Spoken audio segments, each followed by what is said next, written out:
Hello, future toppers. Let's make maths simple, intuitive, and fun together. So, we got hold some new problem which says the volume of a parallelopiped whose edges are represented by this vector, and this vector. As you guys are aware of this idea that if we wish to find out the volume of a parallelopipe, we should go with STP, है ना?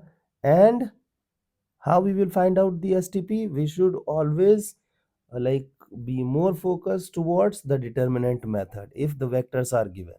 Okay, so we will write down the component of the first vector i+j-k. So I is 2, then minus 3, then 0. Then second vector 1, 1, minus 1. Then third vector 3, 0, minus 1. And this result will give you the volume of a parallelopipe. Now solve this thing. So 2 times minus 1 minus 0 minus minus plus 3 times minus 1 plus 3, then 0 times anything 0.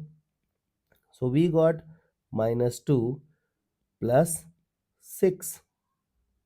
Okay, this means it is 4. Therefore the volume of a parallelopipe is 4 cubic unit. Okay, if it is minus 4, still volume will be 4 cubic unit only, because you know that volume cannot be in negative. Okay, it is a positive quantity.